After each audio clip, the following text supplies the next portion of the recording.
एक बार फिर आप सभी का आपके अपने परिवार कृष्णा ग्लोबल स्टडी में स्वागत है। इसके पिछले वीडियो में बच्चों हम लोगों ने प्रश्नावली 6A के 8 प्रश्नों को कर लिया था। 6A के 8 प्रश्नों को करने में हम लोगों ने डॉक्टर हर्ष स्वरूप शर्मा की बुक से पढ़ना स्टार्ट किया था, जिसमें अवकलन के अनुप्रयोग के 8 प्रश्नों को हमने कर लिया है। इस वीडियो में अब हम लोग पढ़ना स्टार्ट करेंगे प्रश्न संख्या 9 से, और जहाँ तक संभव हो सकेगा वहाँ तक के प्रश्नों को हम हल कर लेंगे। तो प्रश्न संख्या 9 को पढ़ने से पहले आपको ये पता होना चाहिए कि दुनिया की कोई भी चीज़ जो बदलती है वो समय के सापेक्ष बदलती है, और इसी समय को टारगेट करके हम प्रश्नों का हल करेंगे। तो देखिए प्रश्न संख्या 9 क्या है। 9 नंबर में दिया है बच्चों, ध्यान से सुनिए। 9 नंबर में कह रहा है कि यदि एक कण t सेकंड में, यानी समय दिया है t सेकंड, आपको पता है इसमें बोल दिया है कि समय कितना सेकंड, समय दिया है t सेकंड, और समय की सबसे छोटी यूनिट जो है वो सेकंड ही है, इसलिए t सेकंड। और क्या दिया है आगे, इसी में कह रहा है मीटर, जो दूरी जो है s मीटर है, और दूरी को इसने दिखाया है s से। हमेशा जनरली दूरी को d से दिखाते हैं, लेकिन यहाँ s कहा है तो हमको s ही मानना है, ठीक। आगे कह रहा है तथा s बराबर 5t square plus 2t square, यानी s बराबर दिया है, यानी दे दिया है, यहाँ दिया है बच्चों s बराबर 5t cube plus 2t square, ठीक। और t बराबर दिया है 3 सेकेंड, t बराबर कितना, 3 सेकेंड, ठीक। t बराबर 3 सेकेंड के अंत में कण का वेग तथा त्वरण ज्ञात कीजिए। देखिए वेग पूछा है और त्वरण पूछा है। किसी फलन का या किसी डिस्टेंस का अगर हम एक बार अवकलन कर देते हैं तो हमको वेग मिल जाता है, और अगर 2 बार अवकलन कर दें तो त्वरण मिल जाएगा। त्वरण अगर ऋणात्मक हो गया तो उसी त्वरण को हम मंदन कहेंगे, और अगर त्वरण धनात्मक है तो त्वरण कहलाएगा। तो पहले हम इसका अवकलन करेंगे, और दुनिया का कुछ भी बच्चों अगर बदलेगा तो समय के सापेक्ष, समय के साथ हर चीज़ बदल जाती है, इसीलिए ये वेग भी, ये दूरी भी बदल जाएगा किसके साथ, समय के साथ। तो हमसे पूछा है क्या, वेग, तो वेग निकालने के लिए हम इसका अवकलन करेंगे। तो यानी t के सापेक्ष अवकलन करने पर, t के सापेक्ष अवकलन करने पर,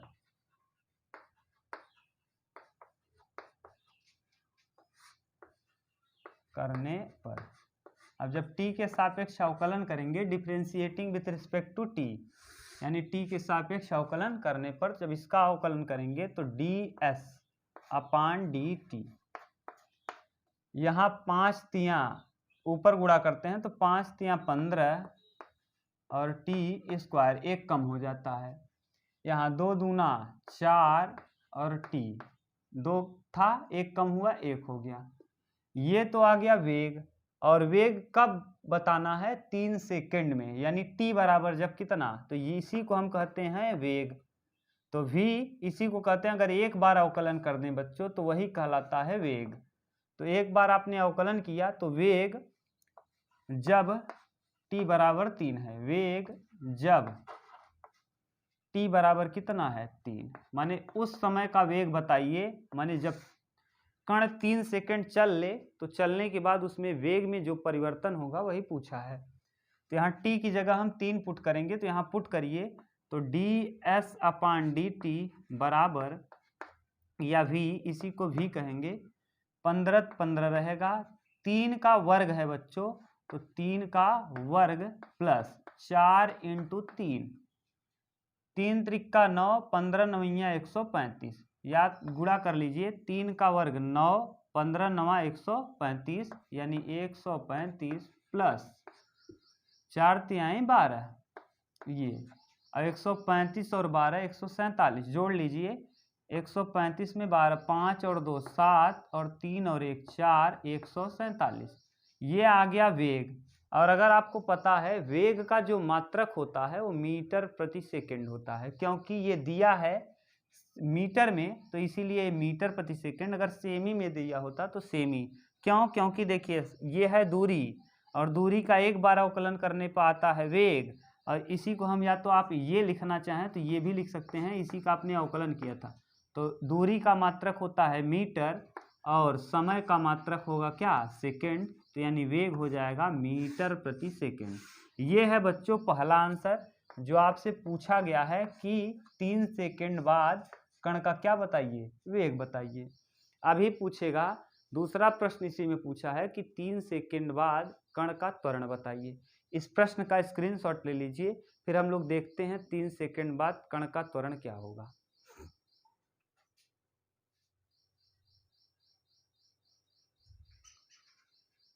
ठीक, अब हम लोगों ने ये कर लिया। अब हमको निकालना है 3 सेकंड बाद कण का त्वरण।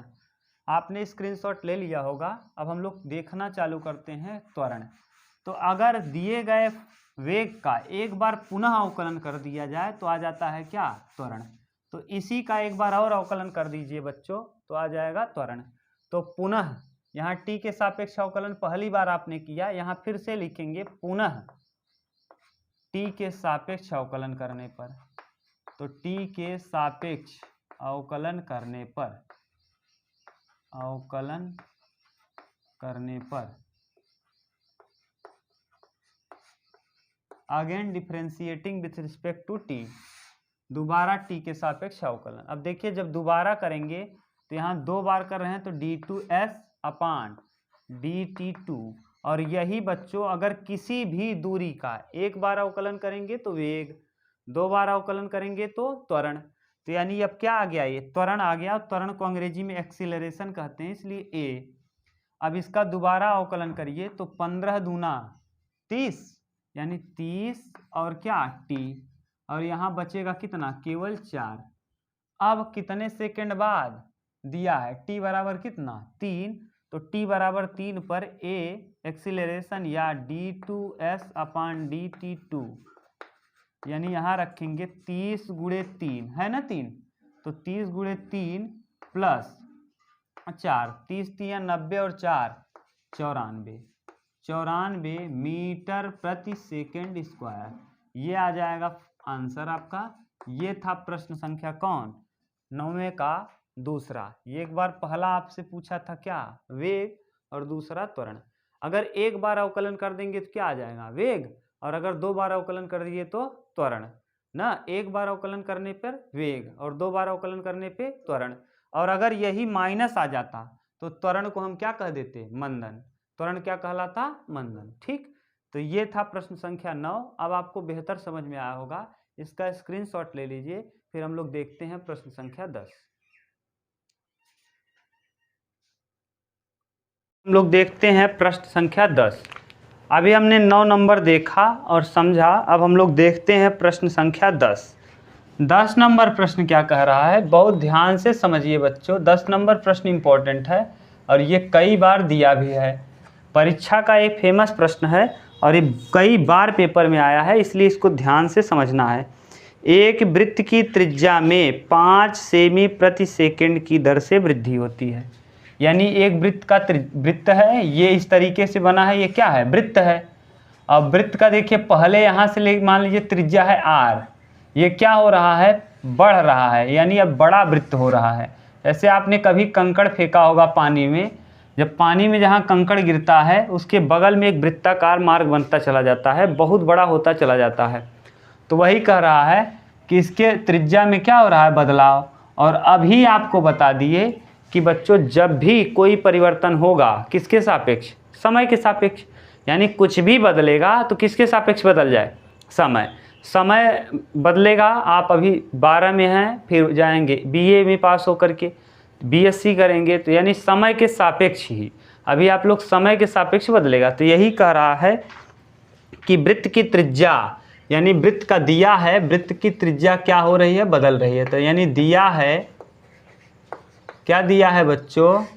कि dr अपान dt, माने त्रिज्या बदल रहा है और किसके सापेक्ष? समय के सापेक्ष। और कैसे? 5 सेमी प्रति सेकंड ये दिया है। ये समीकरण नंबर हो जाएगा 1। ठीक, ये 1। आगे इसी में क्या कह रहा है, और नीचे लिखना है क्या, कहाँ नहीं दिख रहा है पूरा, कहाँ से नहीं दिख रहा है, दिया है, चलिए ठीक है, दिया है नहीं दिख रहा है, नीचे थोड़ा शिफ्ट कर लीजिए, दिया है, और इधर वाला दिख रहा है ना, दिया है, चलिए ठीक, दिया है dr/dt बराबर 5 सेमी प्रति सेकंड की दर से वृद्धि होती है। ज्ञात कीजिए कि वृत्त के क्षेत्रफल किस दर से बढ़ रहा है जबकि त्रिज्या r बराबर 12 सेमी। ये भी दिया है बच्चों कि r बराबर कितना सेमी दिया है, हाँ r बराबर 12 सेमी, r बराबर 12 सेमी। क्या कह रहा है, कह रहा है कि क्षेत्रफल किस दर से बढ़ेगा, क्या बढ़ेगा, क्षेत्रफल। तो आपको पूछा है क्षेत्रफल, तो आपको पता है, ये भी पता है, आपने 10 में पढ़ा है कि वृत्त का क्षेत्रफल, वृत्त का क्षेत्रफल क्या होता है, पाई आर स्क्वायर। आपने अगर 10 में ठीक से पढ़ा होगा तो 100% याद होगा कि वृत्त का क्षेत्रफल क्या होता है, पाई आर स्क्वायर। तो क्षेत्रफल को अंग्रेजी में कहते हैं एरिया, इसीलिए ए बराबर पाई आर स्क्वायर। और फिर बता दें कि जो भी बदलता है, दुनिया का कुछ भी बदलेगा तो किसके सापेक्ष, समय के सापेक्ष। तो इसका हम क्या करेंगे, टी के सापेक्ष, टी के सापेक्ष, टी का मतलब क्या, टाइम ना, टी के सापेक्ष क्या करने पर, अवकलन करने पर, अवकलन करने पर। ये टी के सापेक्ष बच्चों अवकलन कर दीजिए, अवकलन करने पर जब हम टी के सापेक्ष अवकलन करेंगे तो D A upon D T बराबर 2 पाई आर, ठीक, और D R upon D T. देखिए D A upon D T ऐसे ही रहेगा, 2 पाई रहेगा, आर का मान देखिए पता है आपको, आर बराबर कितना है 12 दिया है ना, आर बराबर रख देंगे क्या 12। और बताओ D R upon D T बराबर कितना है, D R upon D T बराबर कितना है 5।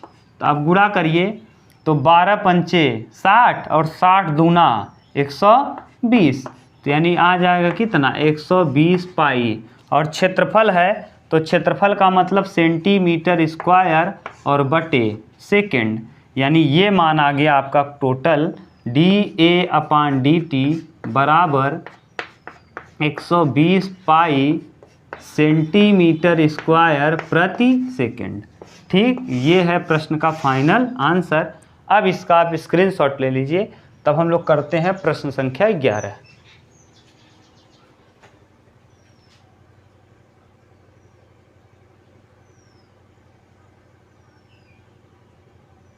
चलिए बच्चों, अब हम लोग देखते हैं प्रश्न संख्या 11। प्रश्न संख्या 11 में भाषा अच्छा प्रयोग किया है, कर आए एक कण सूत्र, माने कण का सूत्र दिया है, यानी आपको दिया है प्रश्न संख्या 11 में दिया है, दिया है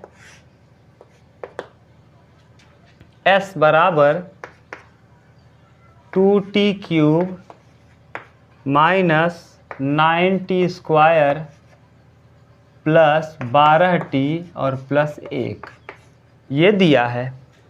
ये कण इस वेग से गतिमान है जहाँ यस टी समय में विस्थापन है, तो ज्ञात कीजिए। पहला प्रश्न कह रहा है 1 सेकंड पश्चात वेग तथा त्वरण।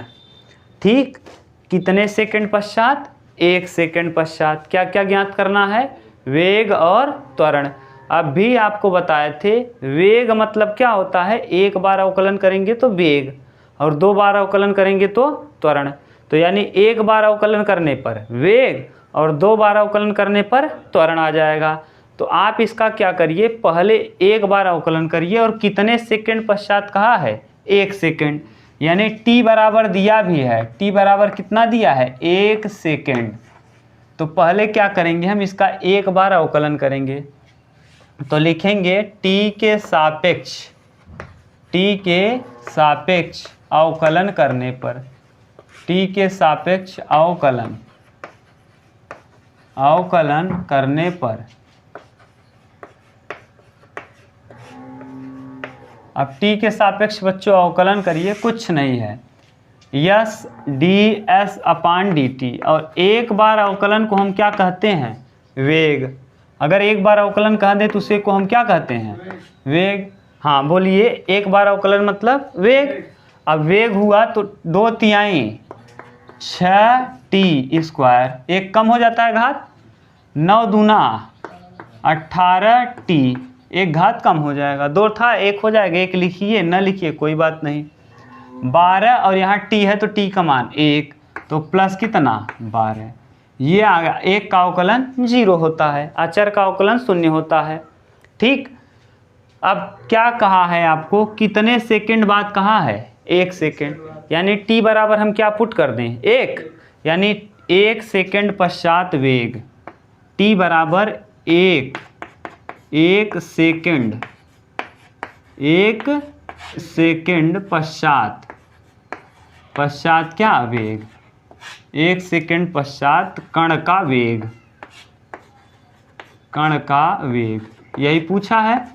ठीक, तो करिए, t की जगह 1 पुट कर दीजिए, तो d वेग, यानी वेग दिया है, वेग ds अपान dt बराबर 6, और t की जगह क्या पुट करना है? 1, तो 1 का वर्ग माइनस 18 गुणे 1, और प्लस में क्या? 12। तो वेग बराबर हो जाएगा ds upon dt is equal to 6, 1 का वर्ग 1, 6 क्या?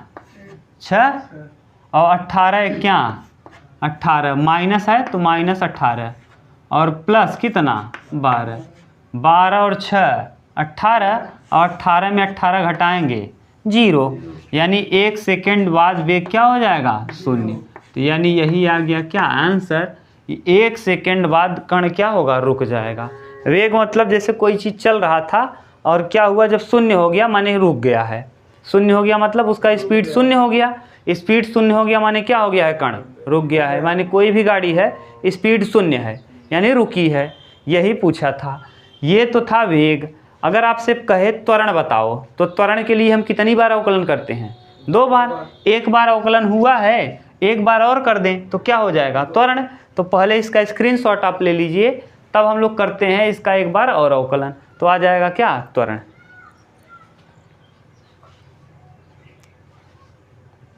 ठीक, चलिए अब इसका त्वरण, इसी का हमको त्वरण निकालना है। आपने स्क्रीनशॉट ले लिया होगा। अब त्वरण निकालने के लिए हम इसका एक बार अवकलन करते हैं। चलिए, अब एक बार और अवकलन करेंगे बच्चों, तो क्या आ जाता है? त्वरण। तो चलिए लिखेंगे, पुनः t के सापेक्ष क्या करने पर? अवकलन करने पर, अवकलन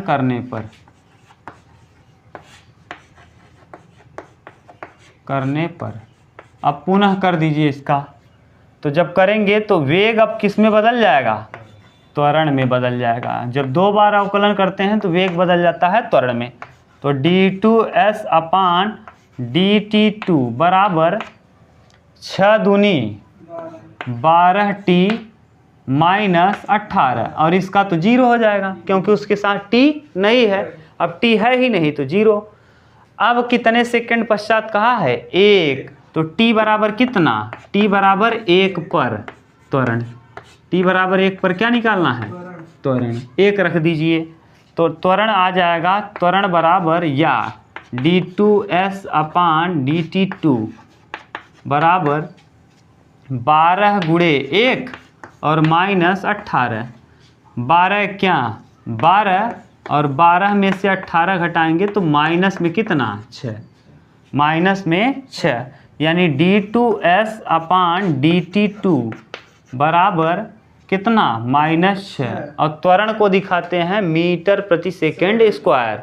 मीटर प्रति सेकेंड होता है वेग का मात्रक, और त्वरण का मात्रक मीटर प्रति सेकेंड स्क्वायर। ये प्रश्न में पूछा जाता है परीक्षा में कि त्वरण का मात्रक क्या होता है। तो त्वरण का मात्रक आप क्या बताएंगे? मीटर प्रति सेकेंड स्क्वायर, और वेग का मात्रक मीटर प्रति सेकेंड स्क्वायर रहेगा तो त्वरण। क्योंकि कितनी बार अवकलन की हैं? 2, तो 2 बार अवकलन करे हैं तो 2 आ जाएगा मीटर प्रति सेकेंड स्क्वायर, और 1 बार अवकलन की हैं तो मीटर प्रति सेकेंड। ठीक, तो यहाँ हो जाएगा मीटर प्रति सेकंड स्क्वायर। ये आ गया क्या आपका आंसर, ये पहला आंसर हुआ।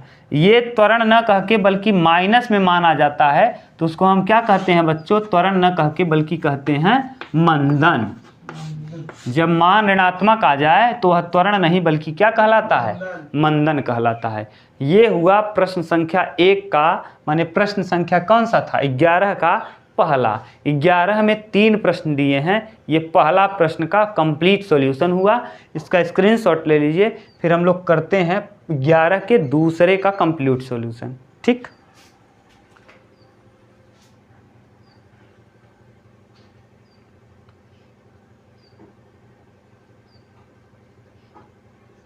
चलिए अब हम लोग करते हैं नेक्स्ट इसी का। अभी 11 में 3 प्रश्न दिए हैं, ये पहला था। 11 का अब हम लोग दूसरा करना स्टार्ट करते हैं। देखिए दूसरे में क्या दिया है, प्रश्न तो यही रहेगा लेकिन भाषा समय बदल जाएगा और भाषा बदल जाएगा। तो समय अब बदलेगा। अब समय क्या दिया है, दूसरे प्रश्न में जो दिया है उसको समझते हैं। दूसरे प्रश्न में क्या कह रहा है 11 के दूसरे में कि वह समय जब कण रुक जाता है, वह समय यानी जब कण रुक जाता है। तो बताइए भैया कण रुक जाने का मतलब क्या है, वेग क्या हो गया, 0, यानी वेग उसका 0 हो गया। कण तभी रुकेगा जब उसका वेग क्या हो जाएगा, 0। तो हम करेंगे क्या, लिखेंगे जब कण रुक जाता है तब उसका समय। तो यानी कण के रुकने का समय, कण के रुकने का समय, रुकने का समय यानी कण कब रुकेगा भैया, कण के रुकने का समय बराबर वेग, जब वेग क्या हो जाएगा 0। यानी कण तभी रुकेगा भैया जब क्या हो जाएगा, वेग 0 हो जाएगा। और वेग कितनी बार अवकलन करने में मिलता है, वेग कितनी बार अवकलन करने में मिलता है, 1 बार कि 2 बार। 1 बार अवकलन करें तो वेग और 2 बार अवकलन करेंगे तो त्वरण। तो कितनी बार अवकलन कर दें वेग आ जाए, 1 बार। 1 बार अवकलन कर दीजिए। तो किसके सापेक्ष, टी के सापेक्ष, यानी टी के सापेक्ष जब अवकलन करेंगे तो ds अपान dt, यहाँ हो जाएगा 2/3 6t स्क्वायर माइनस 18t और प्लस कितना 12। अब उसमें कहा है कि वेग क्या हो गया है 0, यानी कण रुक गया है। तो कण रुकने का मतलब वेग क्या हो जाएगा 0, और इसी को हम क्या कहते हैं वेग। तो इसके स्थान पे हम क्या पुट कर दें 0, यानी कण क्या हो गया, रुक गया। बराबर 6t स्क्वायर माइनस 18t और प्लस क्या 12। 6 कामन कर लीजिए। तो 6 कामन जैसे ही आप करेंगे तो टी स्क्वायर माइनस 36 3t और 6 दूना 12, कितना आ जाएगा 2, बराबर कितना 0 है तो 0। 6 का भाग देंगे 0, 0 हो जाएगा। अब यहाँ हल करिए, टी स्क्वायर माइनस 3t और प्लस कितना 2 बराबर कितना 0। अब ऐसा गुणा करिए, गुणा करने पे कितना आ जाए 2, और जोड़िए घटाइए तो कितना 3। तो 2 1 क्या 2 और 2 और 1 3। तो यानी हम करेंगे T square minus 2t minus T और प्लस में क्या 2 बराबर 0। यहाँ से t कामन करेंगे तो यहाँ हो जाएगा t माइनस 2, और यहाँ से माइनस 1 कामन करेंगे तो यहाँ t माइनस 2 बराबर कितना 0। यहाँ t माइनस 2 एक कोष्टक में, इसको दोनों को हम किस में उतार देंगे 1 में, और बचा क्या t, और यहाँ क्या बच गया माइनस 1 बराबर कितना 0। यानी t बराबर कितना 2 और t बराबर कितना 1। यानी जब t का मान 2 होगा और या t का मान कितना होगा 1, तो क्या हो जाएगा वेग 0, वेग क्या हो जाएगा 0। ये था प्रश्न का उत्तर। इसको उतारिए, तभी इसको प्रूफ भी कर दे रहे हैं। ठीक, इसको प्रूफ भी करते हैं। चलिए अब इसका प्रूफ देखिए, ये क्या है, 1 बार अवकलन किए हैं, क्या आया है वेग। तो अब कब कब 0 हो रहा है, जब t क्या हो जा रहा है 2 और t कितना 1। तो अगर हम 1 और 2 रख दें तो इसका मतलब ये क्या होना चाहिए 0।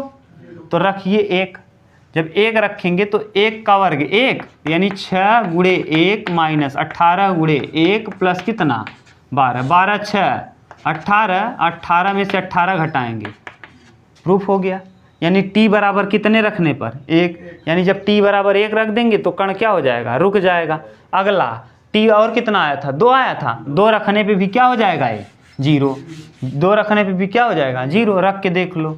6 2 का वर्ग 4 माइनस 18 गुणे 2 प्लस कितना 12, 6 चौके 24 माइनस 18 प्लस 12 ना, 18 दूना 36 और 12 और 24 कितना 36, और 36 से 36 कट के क्या हो जाएगा, यानी कितना रखने पे 2 रखने पे क्या हो गया, यही तो हमने निकाला था कि अगर t 1 होगा तब भी वेग 0 हो जाएगा और t 2 होगा तब भी वेग क्या हो जाए 0। ये था प्रश्न संख्या 11 का कौन सा, दूसरा। 11 में 3 प्रश्न दिए हैं, ये दूसरा हो गया, इसका स्क्रीनशॉट ले लीजिए। फिर हम लोग करते हैं 11 का तीसरा।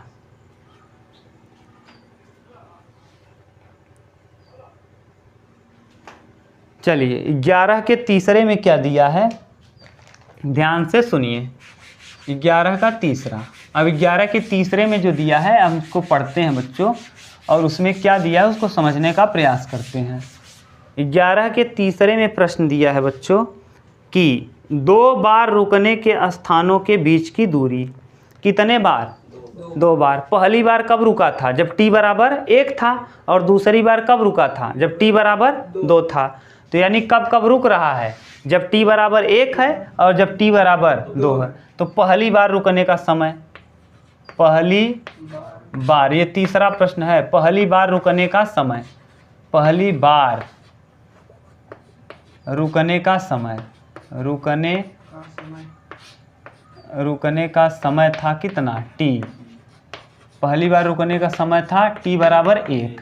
कब रुका था, जब t बराबर कितना हो गया 1। अब 1 रख देंगे हम यहाँ तो दूरी आ जाएगा, तो s बराबर क्या हो जाएगा 2 गुणे 1 का वर्ग 1 माइनस 9 गुणे 1 और प्लस 12 और प्लस कितना 1, 2 1 क्या 2 माइनस 9 प्लस 12 प्लस 1, 12 1 13 और 2 15, 15 में से 9 जाएगा 6, ठीक है। 12 1 13, 13 2 15 और 15 में से 9 घटाएंगे 6। दोबारा कब रुका था, दोबारा रुकने का समय, दोबारा रुकने का समय, रुकने का समय, दोबारा रुकने का समय बताओ भैया क्या है, हाँ जब t बराबर हो गया था 2, यानी दोबारा तब रुका था कण जब उसका t का मान 2 था। तो रखिए यहाँ 2, तो s बराबर 2 तो है ही, 2 का क्या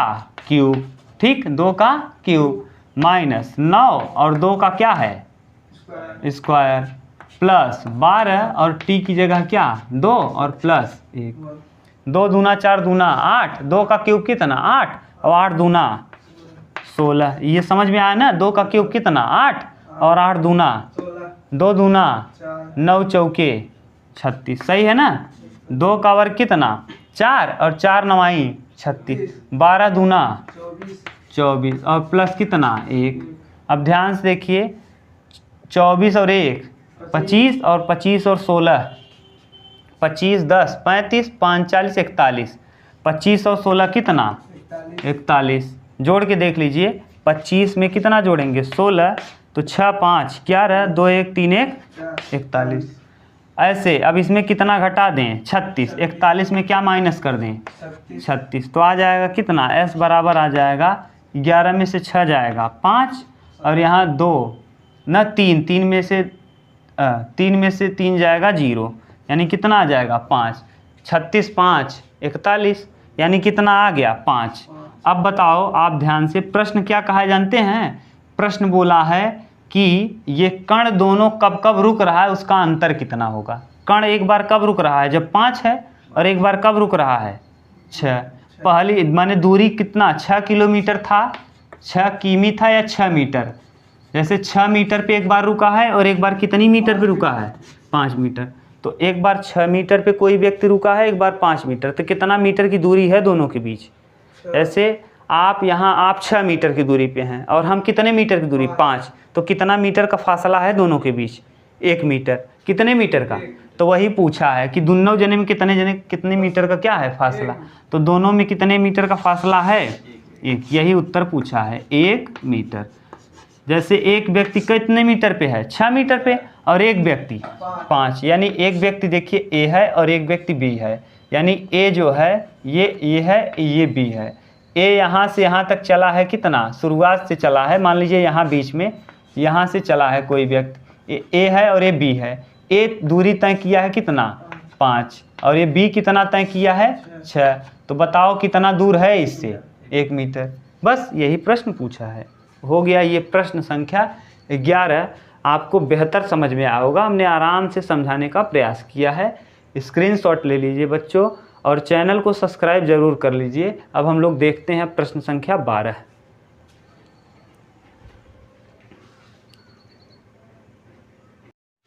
चलिए अब हम लोग देखते हैं प्रश्न संख्या 12। प्रश्न संख्या 12 भी बहुत इंपॉर्टेंट है और दिया क्या है इसको ध्यान से समझिए, प्रश्न में ही उत्तर छिपा है। कह रहा है एक आयत है, तो आयत बच्चों आपको पता होगा, ऐसा आकृति जिसकी लंबाई और चौड़ाई आपस में अलग अलग हो, ए बी सी और डी, ये क्या है, आयत है। इसकी लंबाई वही होती है और चौड़ाई आपस में ना आमने सामने की भुजा क्या होती है, बराबर, और प्रत्येक कोण 90 डिग्री। तो ऐसा आकृति जिसके आमने सामने की भुजा बराबर हो और प्रत्येक कोण 90 डिग्री हो, उसे हम क्या कहते हैं, आयत कहते हैं ना। तो यही है क्या, आयत। इसमें प्रश्न क्या कह रहा है, एक आयत की लंबाई 5 सेमी प्रति मिनट की दर से घट रही है। यानी जो लंबाई है इसको कह रहा है x को मान लीजिए x, लंबाई को हमने क्या मान लिया x, और चौड़ाई को मान लीजिए y। दिया है कि ये 5 सेमी प्रति मिनट की दर से क्या हो रहा है, घट रहा है। अच्छा बताइए आप ध्यान से कि कोई भी चीज़ बढ़ेगा या घटेगा तो किसके सापेक्ष, समय के सापेक्ष। तो यहाँ करेंगे क्या, dx अपान dt, dx अपान dt बराबर दिया है ना, ये दिया है dx अपान dt बराबर 5 सेमी प्रति मिनट, 5 सेमी प्रति मिनट। ये क्या हो रहा है भैया, घट रहा है। और घटने का मतलब प्लस की माइनस, बस ये है, तो यहाँ क्या कर देंगे हम, माइनस, ठीक। यानी घट रहा है उसकी लंबाई।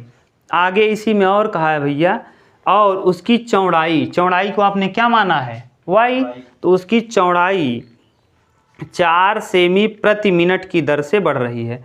अगर ये चौड़ाई बढ़ रहा है भैया तो किसके सापेक्ष बढ़ेगा, समय के सापेक्ष। और समय के सापेक्ष क्या कर रहा है, 4 सेमी प्रति मिनट। अगर बढ़ रहा है तो प्लस करें कि माइनस, प्लस। इतना समझ में आया, ठीक।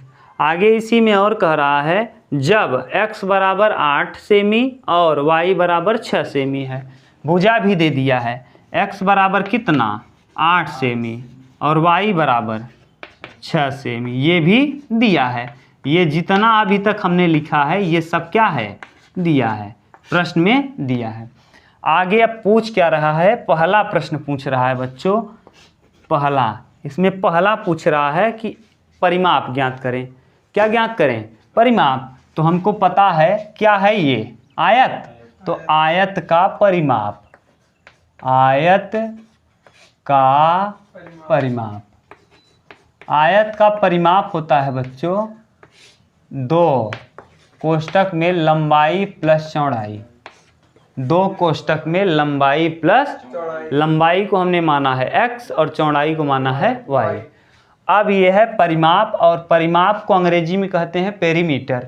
तो इसीलिए p बराबर हो जाएगा 2 गुणा करिए 2x और प्लस क्या, 2y, सही है ना। अब बताइए परिमाप बदलेगा तो किसके सापेक्ष, बस। तो यहाँ लिखेंगे समय के सापेक्ष, यानी t के सापेक्ष क्या करने पर, अवकलन, t के सापेक्ष अवकलन करने पर, अवकलन हाँ करने पर। अब t के सापेक्ष इसका अवकलन करिए तो देखिए dp अपान dt बराबर 2 dx अपान dt प्लस 2 dy अपान dt ना, y का dy अपान dt और x का dx अपान dt। अब dp अपान dt रखिए बराबर 2 रहेगा।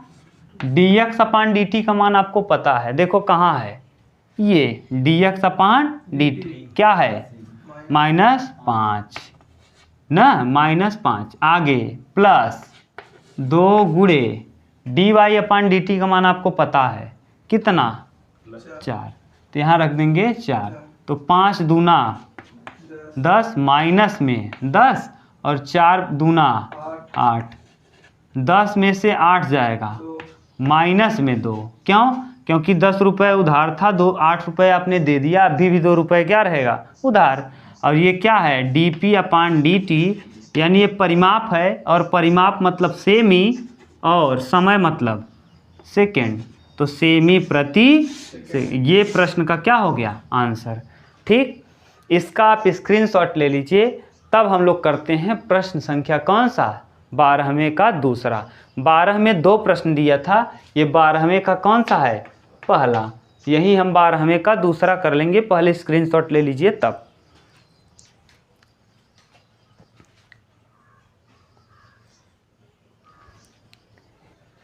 चलिए अब हम लोग इसी में 12वें का दूसरा देख लेते हैं। 12वें का दूसरा प्रश्न क्या कहा है बच्चों, क्षेत्रफल में के परिवर्तन की दर ज्ञात करें। क्या ज्ञात करें? क्षेत्रफल। तो आपसे ये तो रहेगा ही, इस तरफ वाला मिटा के आपसे क्षेत्रफल में पूछा है। अभी क्या पूछा था परिमाप, अब क्या पूछा है क्षेत्रफल। आपको धीरे धीरे अब याद भी हो जाएगा कि आयत का परिमाप 2 गुणे कोष्टक में लंबाई प्लस चौड़ाई। अब आयत का क्षेत्रफल, तो यहाँ क्या आयत का क्षेत्रफल, आयत का क्षेत्रफल होता है बच्चों लंबाई गुणे चौड़ाई। लंबाई क्या है x और चौड़ाई क्या है y। ठीक, क्षेत्रफल को अंग्रेजी में एरिया कहते हैं, तो a बराबर x इंटू वाई। अब बताइए क्षेत्रफल बदलेगा तो किसके सापेक्ष बदलेगा? समय के सापेक्ष। तो यहाँ t के सापेक्ष क्या करने पर अवकलन, t के सापेक्ष अवकलन करने पर, अवकलन करने पर, अब t के सापेक्ष अवकलन इसका करेंगे तो देखिए dA अपान dt, यहाँ 2 फलन है तो प्रथम गुणे द्वितीय का अवकलन dy अपान dt, धन द्वितीय y गुणे प्रथम का अवकलन dx अपान dt। अब dA अपान dt बराबर x बराबर कितना है 8, और dy अपान dt का मान 4 प्लस y बराबर क्या है 6, और dx अपान dt बराबर -2। तो यहाँ गुणा करिए 8 चौक, तो dA अपान dt बराबर 32, हाँ, और 6 पंचे 30, तो कितना आ जाएगा dA अपान dt बराबर 2, 32 में से 30 घटाएंगे 2, और सेंटीमीटर स्क्वायर प्रति। इस सेंटीमीटर स्क्वायर क्यों हुआ समझते हैं? क्योंकि जो एरिया होता है वो क्षेत्र स्क्वायर में होता है, एरिया किस में मापते हैं स्क्वायर, तो इसीलिए सेंटीमीटर स्क्वायर, और समय का मात्रक सेकेंड। ठीक, तो ये हुआ प्रश्न संख्या 12 का कंप्लीट सॉल्यूशन। अब इसका स्क्रीनशॉट ले लीजिए बच्चों, फिर हम लोग देखते हैं प्रश्न संख्या 13।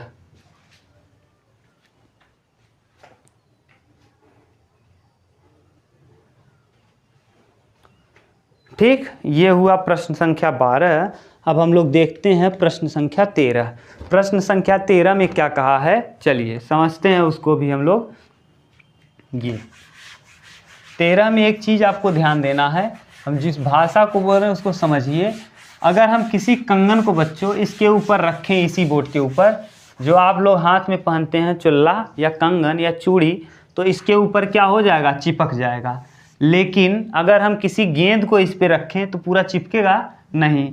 तो इसका मतलब जो गेंद होता है वो 3D फिगर है, उसी को क्या कहते हैं 3D, और जो चूड़ी है वो 2D है। 2D मतलब 2 डायमेंशन x और y, और 3D मतलब x y और z, 3 चीज़ें। x y z माने जो एरिया आप ऊपर उभरा रहेगा उसमें 3 होगा, और जो चिपक जाएगा उसमें 2। जैसे चूड़ी इसके ऊपर चिपक जाएगा 2D है, और वृत्त गोला जो है इसके ऊपर नहीं चिपकेगा, इसका मतलब 3D है। समझ गए? 3 डायमेंशन और 2 डायमेंशन। यही प्रश्न है। एक गुब्बारा, अब बताओ गुब्बारा इस पे रखेंगे भैया तो चिपक जाएगा कि नहीं? नहीं चिपकेगा। तो यही प्रश्न है। 13वां प्रश्न ध्यान से अब समझिए, तब आपको समझ में आएगा क्या कह रहा है। कह रहा है बच्चों कि एक गुब्बारा जो सदैव गोलाकार रहता है। कैसे रहता है? गोलाकार।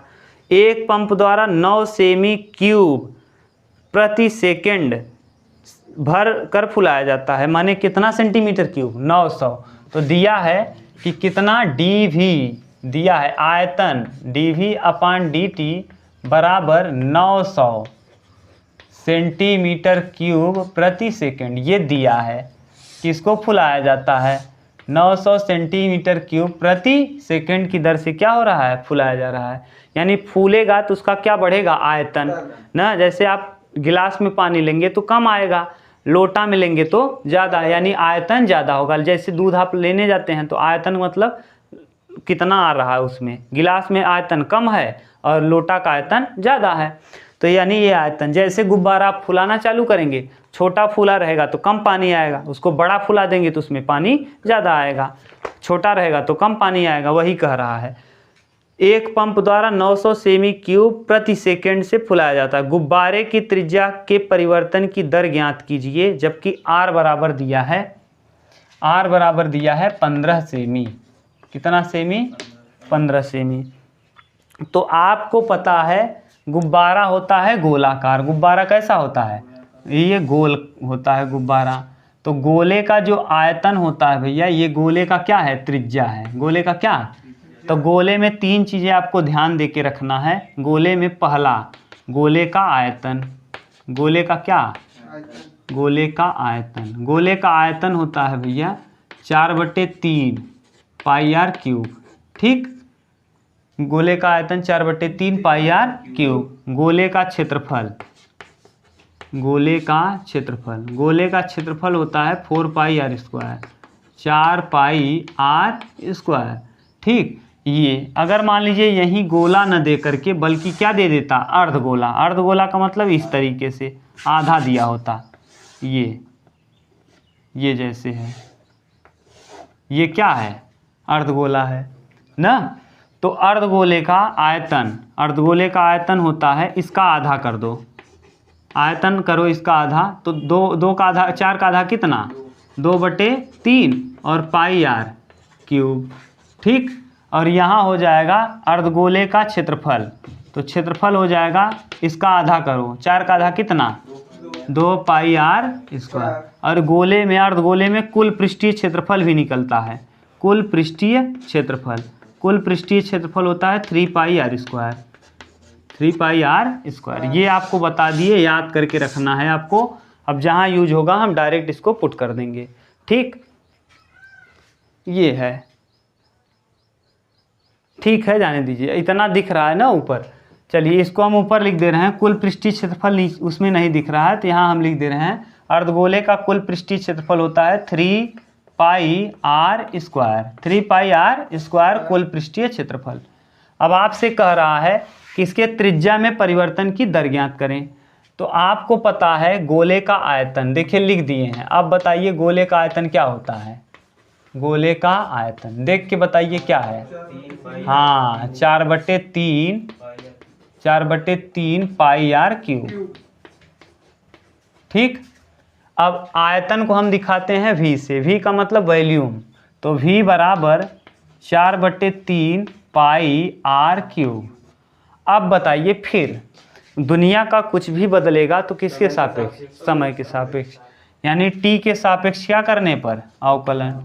t के सापेक्ष अवकलन करने पर, अवकलन करने पर। अब जब t के सापेक्ष अवकलन करेंगे भैया तो क्या हो जाएगा? dv/dt बराबर 4/3 पाई, तो ऐसे ही रहेगा, और r क्यूब का 3r स्क्वायर। बताए थे ना, जो सर पे है वो पहले और सर पे एक कम, तो 3 से 3 क्या हो जाएगा? और r का फिर से करेंगे तो dr/dt, अब बताओ dv/dt का मान दिया है क्या? हाँ, कितना दिया है? 900 बराबर 4 पाई r स्क्वायर। 4 कितना ये बचा है 4, यहाँ बचा है पाई और यहाँ r स्क्वायर और फिर dr/dt। अब सब का मान रख दीजिए।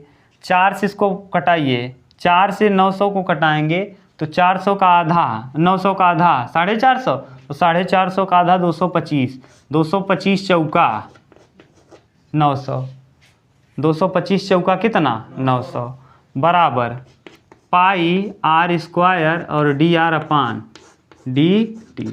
ठीक, कटा के देख लीजिए। 4 1 के 4 दूना 8, हासिल आएगा 1, 10 हो जाएगा।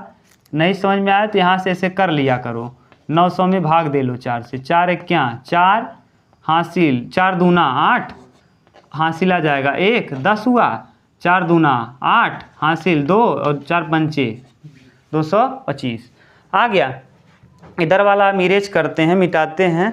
आप स्क्रीनशॉट ले लीजिए क्योंकि स्पेस कम है, तब हम लोग इधर करते हैं। ठीक, इधर वाला मिटा दे रहे हैं। अब क्या करना है? अब आपको देखिए उधर 225 दिया है, 225 को 225 रखिए बराबर पाई, पाई को पाई रखिए, r स्क्वायर, r का मान दिया है, r बराबर कितना दिया है 15 का स्क्वायर। क्या करेंगे 15 का स्क्वायर और dr/dt 15 का वर्ग 225, तो यानी हो जाएगा 225 बराबर पाई इंटू 225 इंटू dr/dt। 225 से 225 कट जाएगा, यहाँ आएगा 1 बराबर पाई और dr/dt। पाई को बटे में भेज देंगे तो 1 बटे पाई और क्या dr/dt। अगर त्रिज्या है तो त्रिज्या सेमी में मापते हैं, किस में? सेमी में। तो dr/dt बराबर 1 बटे पाई सेमी और समय का मात्रक तो सेमी प्रति। ये था प्रश्न संख्या 13। बच्चों वीडियो लंबा हो जाएगा, इसलिए इसका स्क्रीनशॉट ले लीजिए और हम लोग मिलेंगे नेक्स्ट वीडियो में प्रश्न संख्या 14 के साथ। थैंक यू बच्चों, टेक केयर, बाय बाय।